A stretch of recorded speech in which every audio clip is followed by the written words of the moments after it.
zalim, minta maaf. Belum pernah ada ulun lawan ikam nina. Orang mencublus ikam padahal aku sambat si anu. Padah bujur.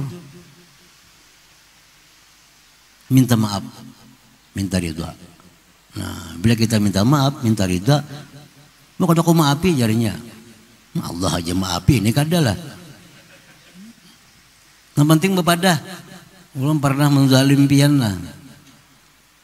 Lalu minta maaf. Bilanya kada maafi sareng Tuhan ngeninya. Ya Tuhan yang cam haratna kada maafi aku aja nang maulah nya maafi cam apa ada. Bepadah. Yang penting kita mau bepadah. Nah, bila memaafi, ini nang memaafi nih, kan ku maapakan, kan ku maapakan, kan pernah zalim aku, nih kamu ku maafkan aja. Nah pahala memaafkan itu kayaknya masuk surga tanpa dihisap oleh.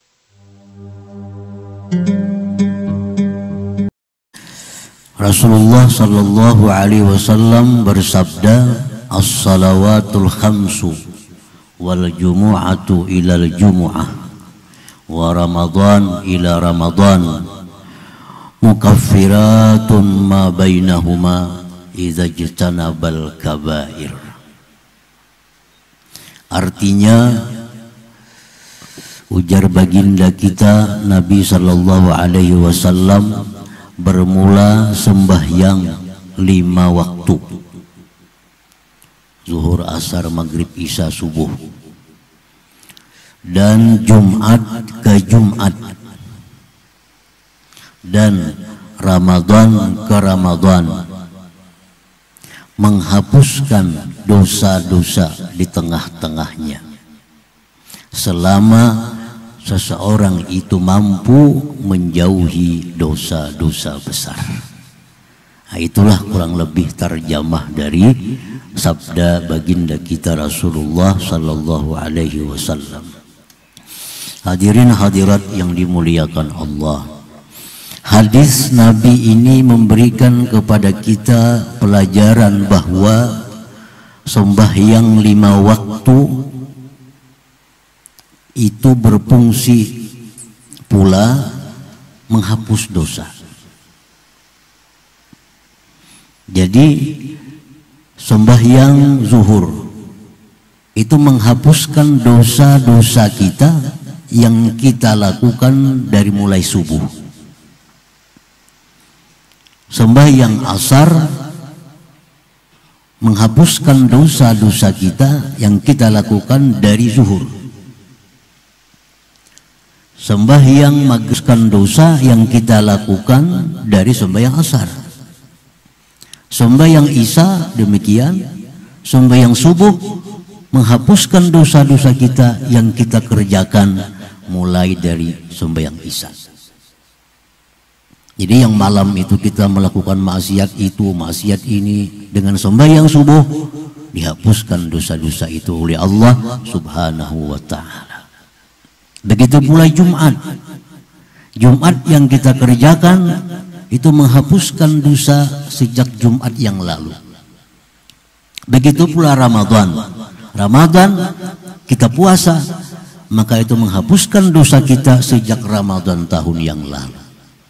Dengan syarat satu, syaratnya satu, idza jtanabal kabair, bila mana dia bisa menjauhi dosa-dosa besar.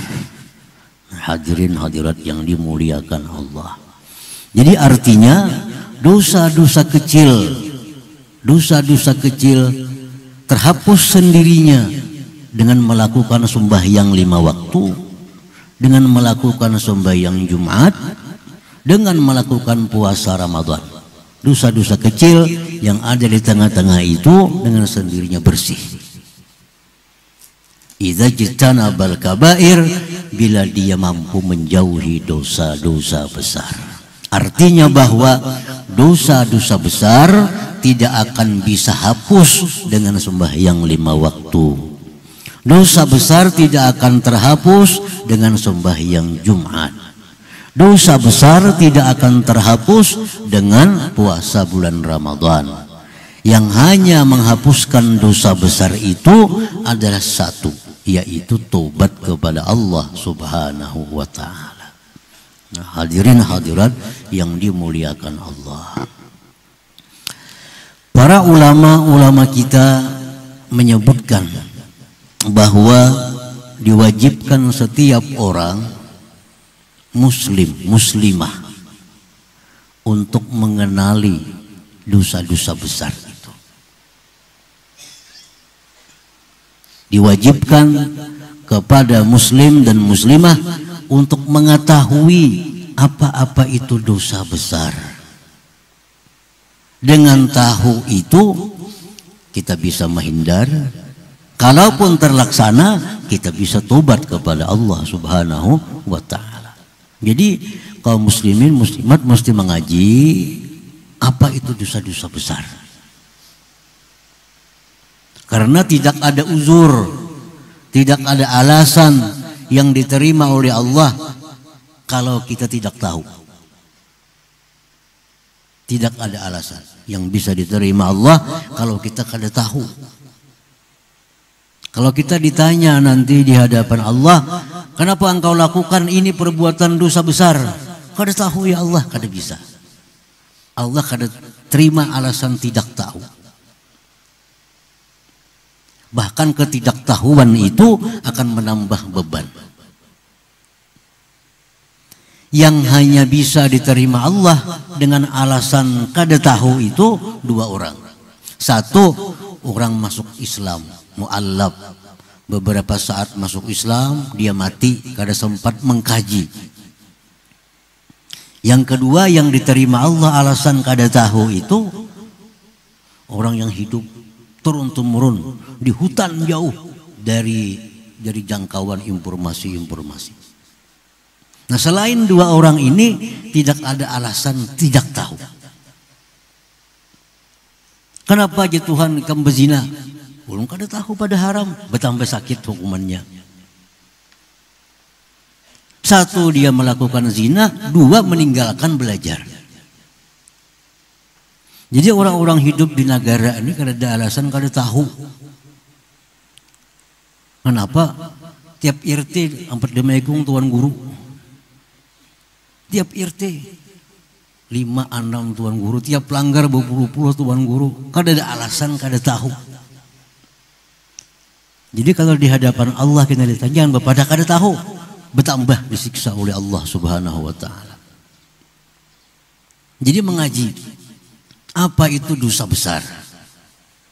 Dan para ustadz, para da'i, para ulama pun itu wajib menerangkan kepada umat apa itu dosa besar. Terangkan kepada mereka. Nah, jadi mesti diterangkan apa itu dosa besar. Karena kalau ulama-ulama ini kadang mengajarkan tentang apa itu dosa besar, sehingga masyarakatnya kada tahu apa itu dosa besar, ulama ini pun bertanggung jawab di hadapan Allah Subhanahu wa ta'ala.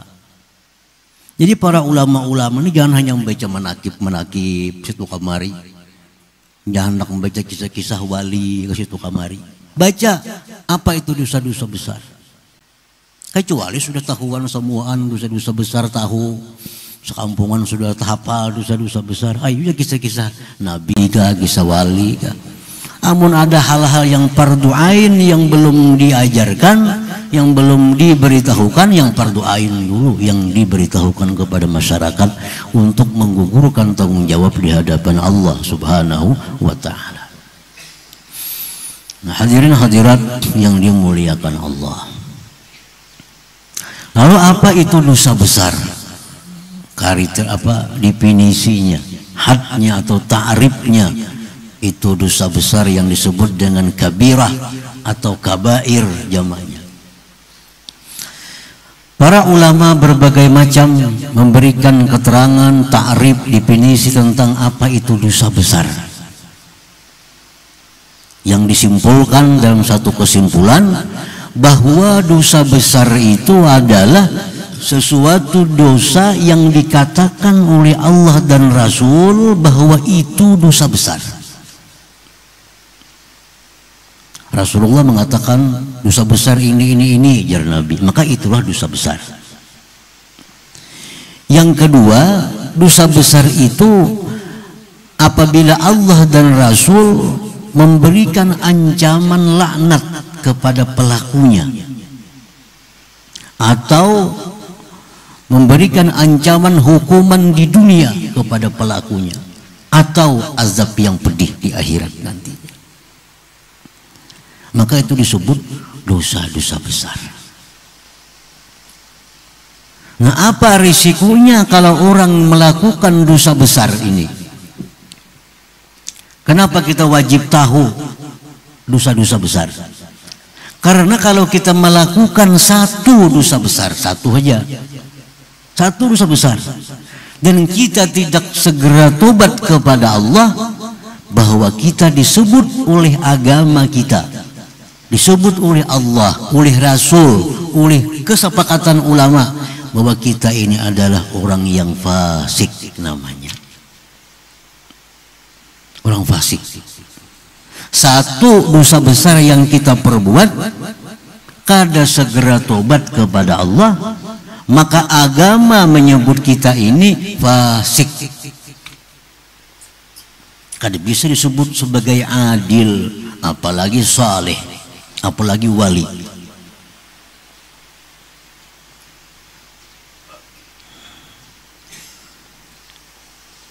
Satu aja dosa besar kita ingun, kita haragu, kita pelihara, kita sudah fasik. Kalau kita fasik, apa jadinya? Satu, Allah berfirman, fa innallaha la yarda 'anil qaumil fasikin. Allah tidak ridha orang fasik.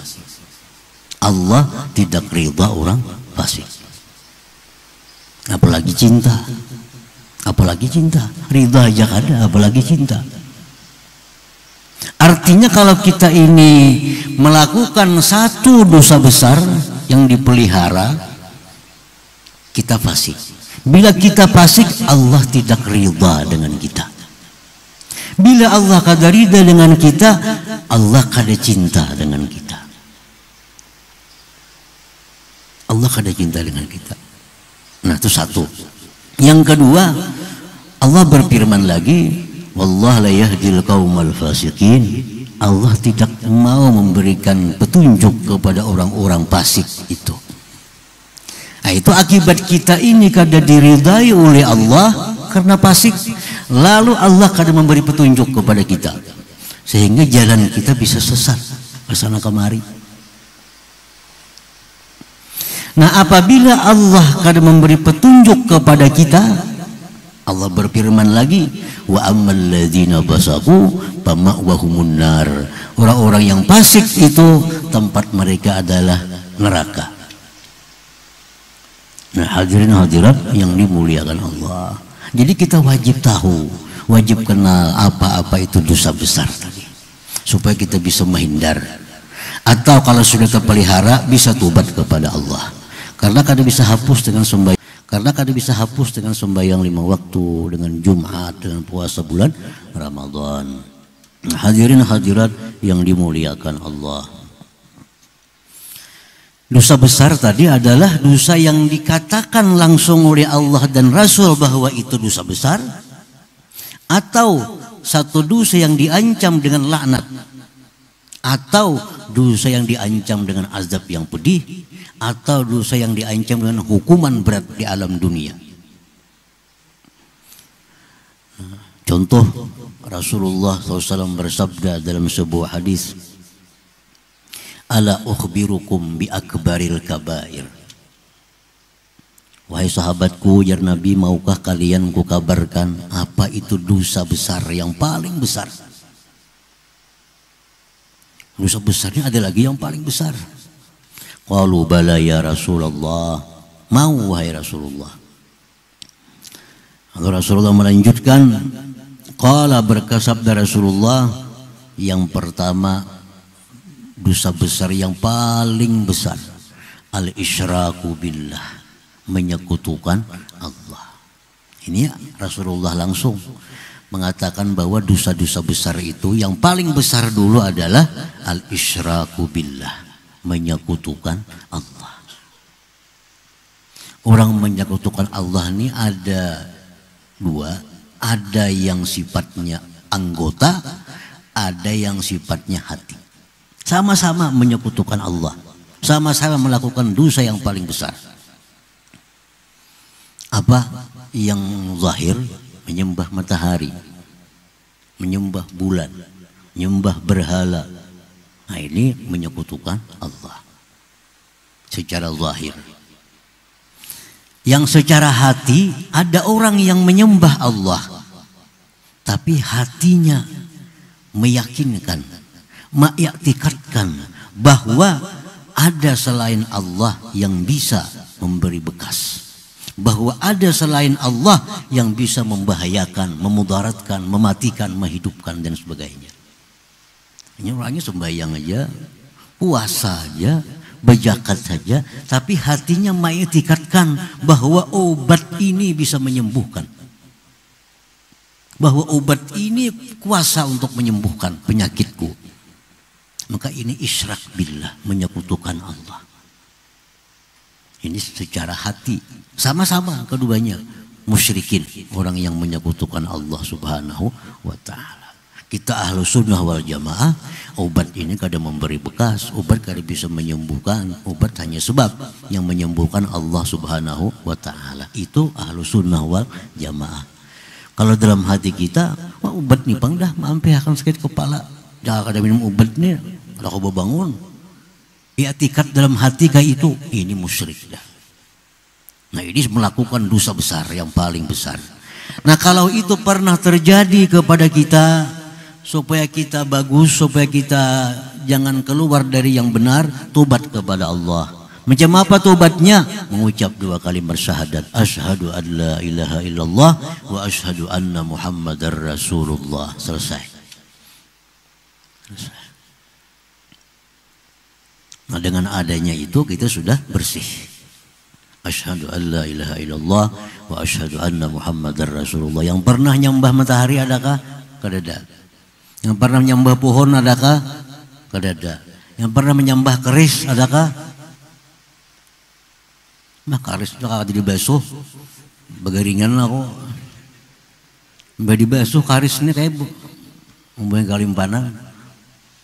Nah, orang-orang yang mengiktikadkan macam itu, lah kasih baca asyhadu an la ilaha illallah wa asyhadu anna muhammadar rasulullah, selesai. Allah kan tapi ngalih kada. Lapang syarat tubat tuh buat KRT dulu, kada ada urusan itu. Kalau kayak kita anak nikah singalihan, KRT, kalurah, KKUA, udah kada cukup umur kena sidang macam-macam. Kalau Allah itu paling nyaman. Kalau ada berbuat dosa, syirik kepada Allah, asyhadu an la ilaha illallah wa asyhadu anna muhammadar rasul, selesai. Selesai.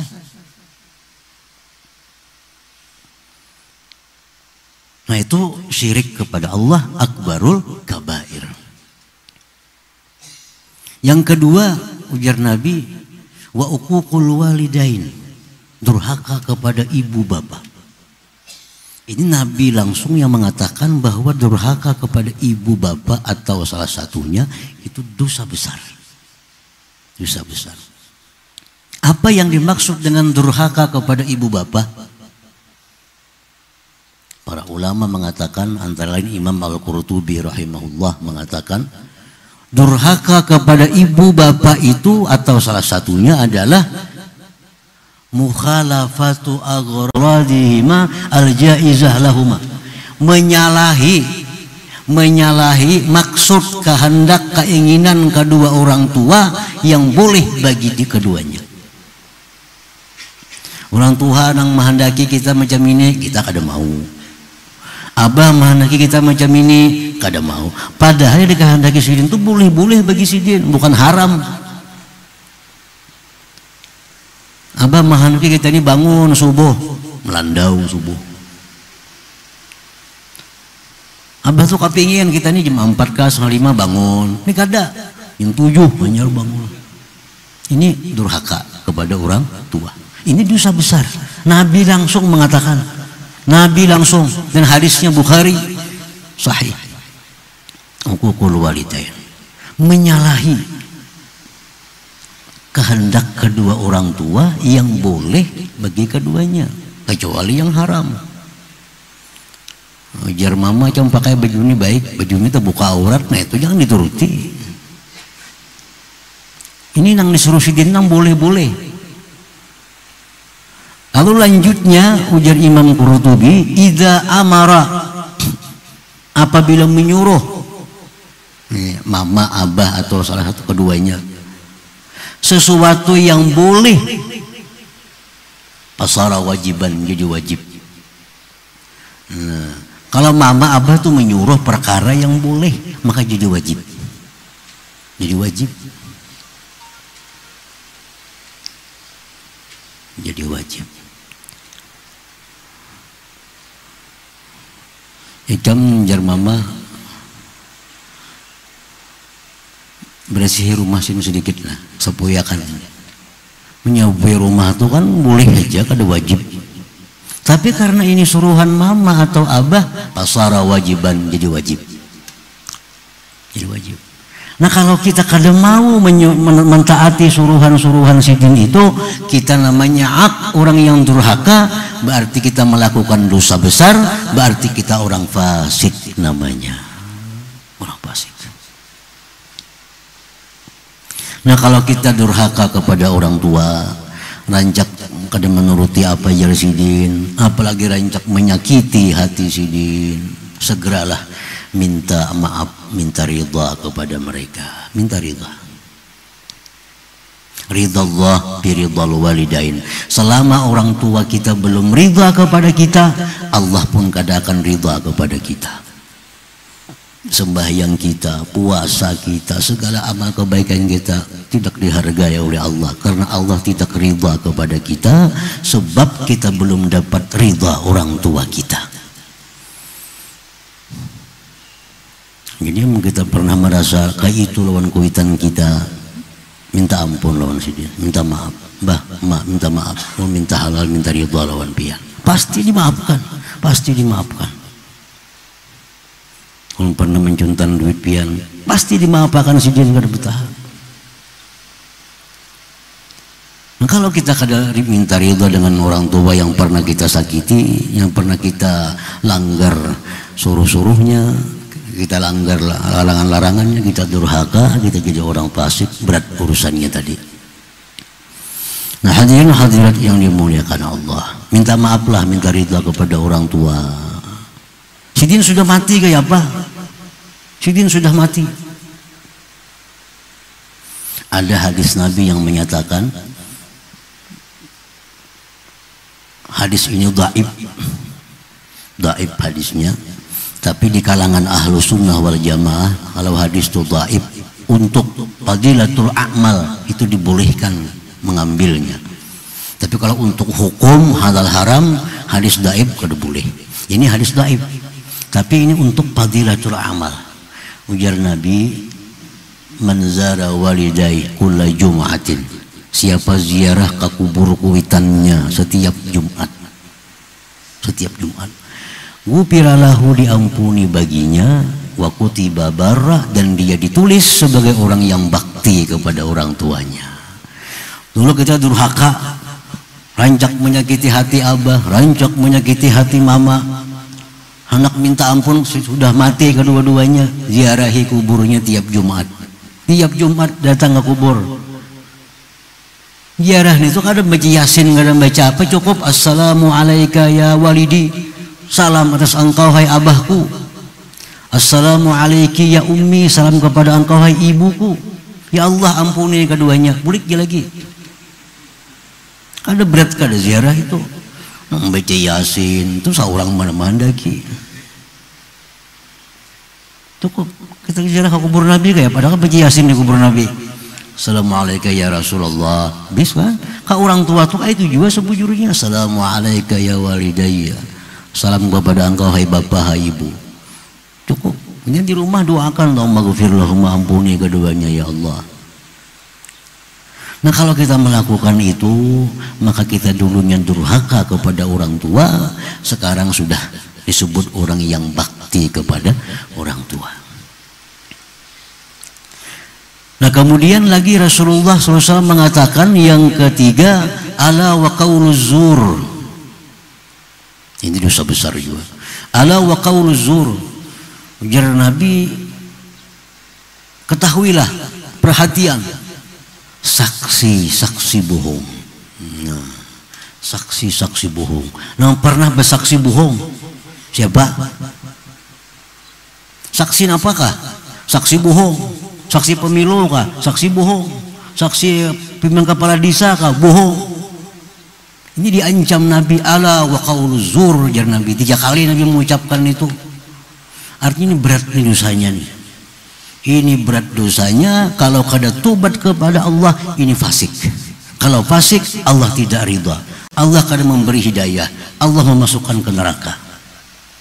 Ala wa qauluz zur. Saksi-saksi bohong, saksi-saksi palsu. Misalnya nang di pemilihan kepala desa, nang dicucuk orang pulang dipadahkan si pulang saya ikungnya saksi ini saksi palsu, saksi bohong. Ini berat nih. Kalau kada tobat kepada Allah pasti ke neraka. Kenapa? Quran mengatakan, Quran mustahil bohong. Saksi-saksi palsu, saksi-saksi dusta nih kalau kada tobat kepada Allah. Orang-orang yang durhaka kepada orang tua kada tobat kepada Allah pasti mati masuk neraka. Kalau kada pasti berarti Quran itu kada pastilah. Tidak mau. Quran mengatakan wa ammal ladzina fasaqu fama'wahumun nar. Orang-orang yang fasik itu mati ke neraka. Menjadi tobat, kita tobat kepada Allah. Ini pintu tobat kita buka.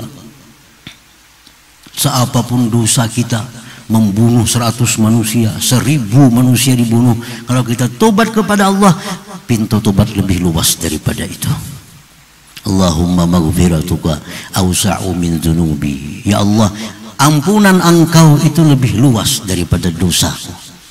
Dosa kita seapa membunuh sekampungan enggak misalnya. Tobat kepada Allah, ampunan Allah lebih luas daripada itu. Asal bujur-bujur mau tobat kepada Allah. Nah, jadi yang bersaksi pernah jadi saksi palsu, tobat kepada Allah. Minta ampun kepada orang yang dizalim. Minta maaf. Orang pernah dahulu lawan ikam nina. Orang mencoblos ikam padahal aku sambat si anu. Padahal bujur. Minta maaf, minta ridha. Nah, bila kita minta maaf, minta ridha, mau kata aku maafi jarinya. Allah aja maafi, ini kadalah. Yang penting bepadah. Belum pernah menzalim pian lah. Lalu minta maaf. Belinya kada maafi sareng Tuhan ininya. Ya Tuhan yang mengharapkan kada maafi, aku aja nang maulah nya maafi, kamu apa ada? Bepadah. Yang penting kita mau bepadah. Bila memaafi, ini nang memaafi nih, kamu ku maafakan. Kamu ku maafakan. Kamu pernah zalim aku, ini kamu ku maafkan aja. Nah, pahala memaafkan itu kayaknya masuk surga tanpa dihisap oleh Allah Subhanahu wa taala. Nah, mana akunnya? Memaafkan enggak ada memaafkan.